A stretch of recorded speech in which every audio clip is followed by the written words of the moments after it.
Mesdames et messieurs, vous venez de suivre l'échange entre les deux chefs d'État ici. Du lancement des programmes des systèmes de passation des marchés.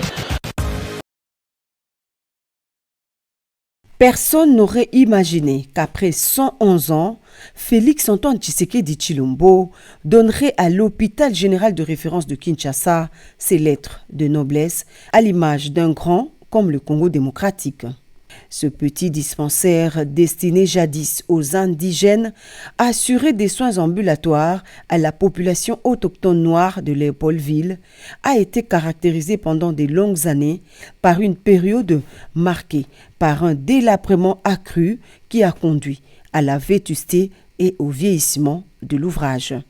110 ans après, avec un bâtiment imposant de 4 étages, Maman Yemo est devenu aujourd'hui un miroir sous Félix Tshisekedi Tshilombo, un hôpital qui répond aux standards internationaux, fruit de la détermination du chef de l'État à accompagner sa vision de la couverture santé universelle avec des acquis à consolider. Cette nouvelle infrastructure hospitalière s'appellera désormais Centre hospitalier universitaire Renaissance.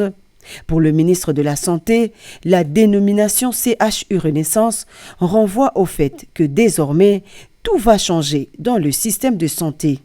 Le centre hospitalier marquera ce changement, un établissement sanitaire le plus rigoureux pour atteindre des nouvelles missions de soins et de formation.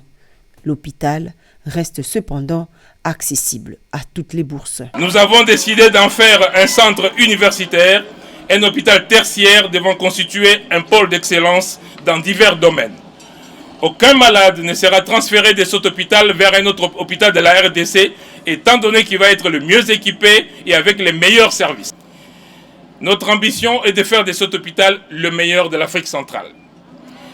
Excellence, Monsieur le Président de la République, chef de l'État, malgré sa modernisation, cette structure restera un hôpital du peuple, accessible à toutes les bourses, afin que chaque Congolais, chaque Congolaise, en commençant par les Quinois et les Quinoises, puissent y recevoir les meilleurs soins de santé possibles sans se ruiner financièrement.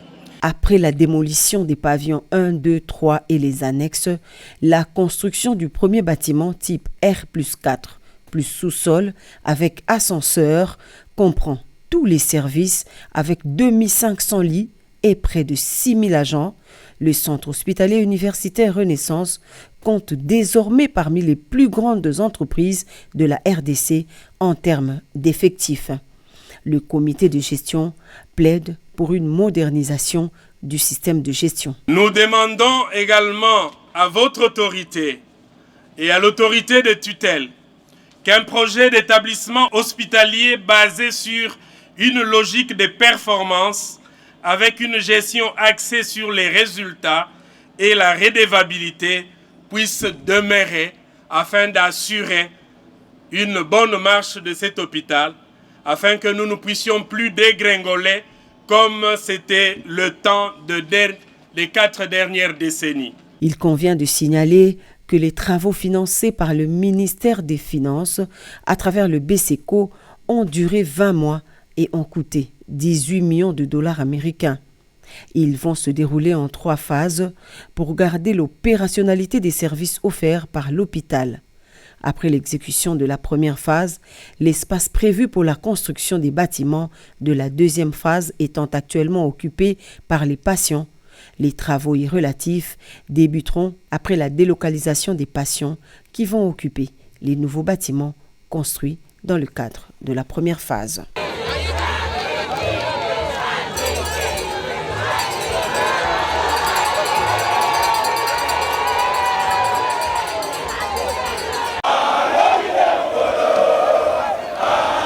Ils n'ont pas manqué d'exprimer leur joie incommensurable. Quoi de plus normal au regard des conditions déplorables avec lesquelles ils étaient obligés de mener leurs études universitaires ici au sein de l'Université pédagogique nationale.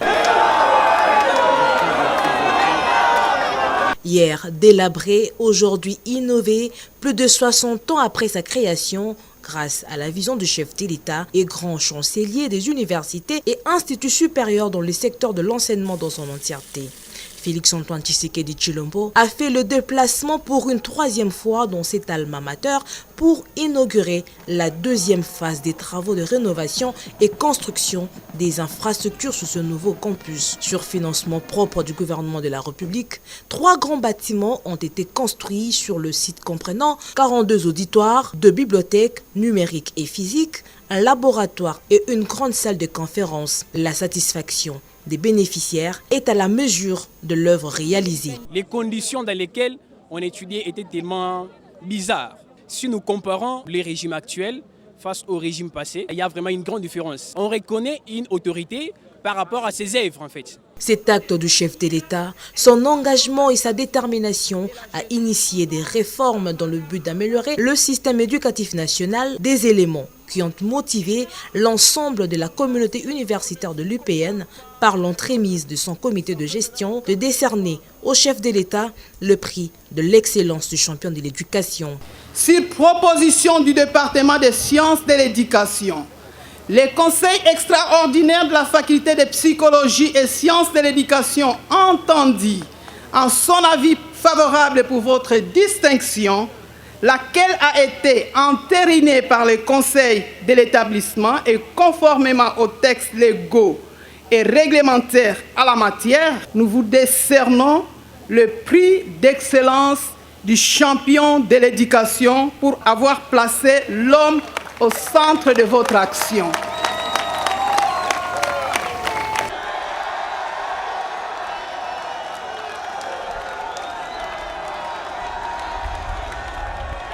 Ces locaux bien équipés et climatisés ont chacun la capacité d'accueil de 260 étudiants.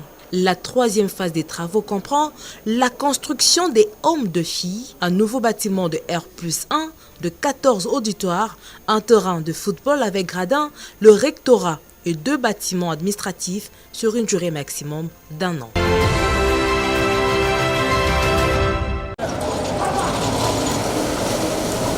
Il ne laisse apparaître aucun signe de fatigue sur son visage. Après 30 jours de campagne électorale et 26 provinces parcourues, l'infatigable serviteur de l'État était ce mardi 19 décembre au marché central de Kinshasa, en pleine construction, pour une visite d'inspection.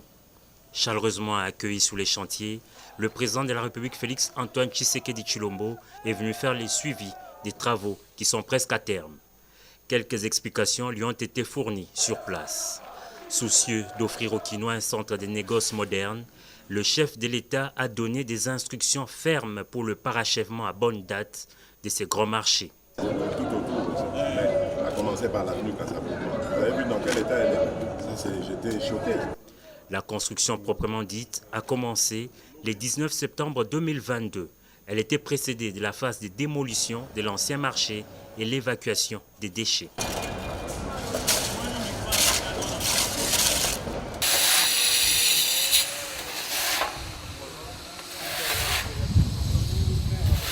Établi sur une superficie de 92 mètres carrés, le marché communément appelé Zando est présentement constitué de 650 magasins et 80 étals. Construit en début des années 70 pour une capacité d'accueil de 3500 personnes, le nouveau marché central de Kinshasa devra accueillir d'ici l'an prochain près de 200 000 personnes, vendeurs et acheteurs compris.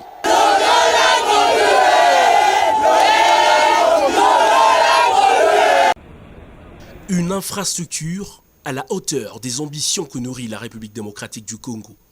Le centre financier de congrès de Kinshasa, c'est cette réalisation qui vient pérenniser les grandes réformes initiées par la RDC dans le domaine des finances. La grande salle de congrès, qui sera désormais le théâtre de rencontres internationales d'envergure, a accueilli la cérémonie d'inauguration du bâtiment présidée par le chef de l'État Félix-Antoine Tshisekedi, porteur de la vision à la base du projet. Les partenaires turcs, notamment l'entreprise Milvest qui a réalisé l'ouvrage, ont au moment des discours salué le développement rapide de la RDC sous l'impulsion du président Tshisekedi. Une vocation de grandeur soutenue par de nombreuses réformes de finances publiques énumérées par le ministre de Finances qui s'est félicité de l'accomplissement du projet.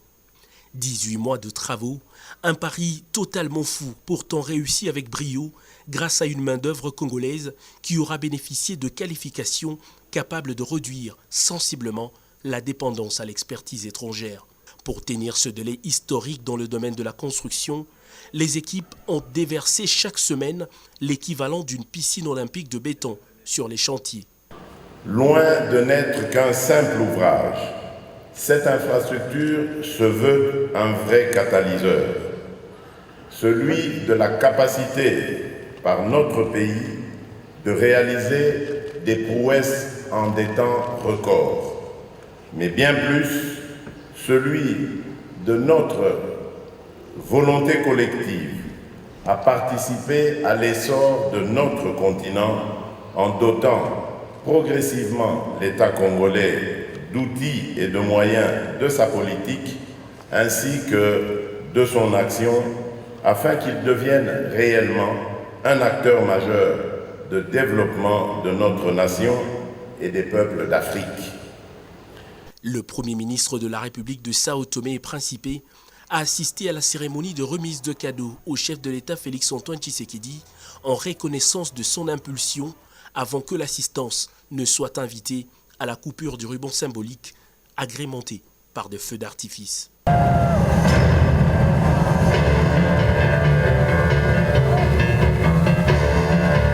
Cet édifice va permettre au pays de générer de ressources au profit du budget. Sa gestion a été confiée au fonds d'investissement stratégique créé par le gouvernement.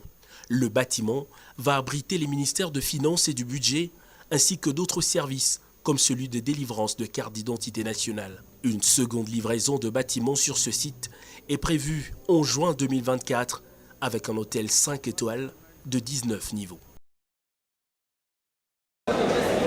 C'est l'expression d'une démocratie qui prend ses marques et s'installe solidement dans un pays autrefois caricaturé à l'international. Contrairement aux prophéties de malheur, le 20 décembre 2023 est bien le jour de vote en République démocratique du Congo. Comme un peu partout au pays, ce centre de vote installé à l'école Saint-Georges de Kintambo a été assiégé dès les premières heures de la journée par de nombreux électeurs qui ne souhaitaient qu'une chose, accéder au bureau de vote pour élire leur candidat. Ce centre, c'est aussi celui indiqué par la CENI au président de la République pour accomplir l'acte citoyen. Au milieu d'une foule d'électeurs surexcités, Félix-Antoine Tshisekedi, en compagnie de son épouse, la distinguée Denise Nyakero Tshisekedi, a eu du mal à se frayer un chemin pour rejoindre le bureau. Une fois à l'intérieur, le candidat à sa propre succession entame la procédure, de l'enregistrement au passage à l'urne, en passant par l'isoloir, suivant les instructions des agents de la CENI.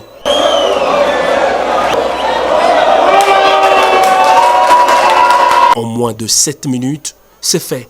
Le chef de l'État a bien accompli son devoir patriotique. Au sortir du bureau de vote, c'est un Félix-Antoine Tshisekedi confiant et visiblement très heureux de constater que ses partisans ne l'ont pas suivi pendant les meetings. Ils ont aussi fait le déplacement de centre de vote pour concrétiser leurs intentions de lui offrir un second mandat.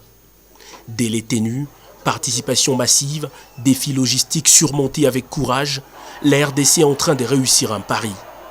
Le peuple, à ce jour, scellé démocratiquement son sort dans les urnes. La CENI ne fera sans doute que constater la volonté du souverain primaire exprimée ce 20 décembre 2023. République démocratique du Congo, il vous suffit de vous abonner sur Top 243 News TV, également nous lire sur www.top243news.com. Au nom de toute la rédaction, nous vous remercions.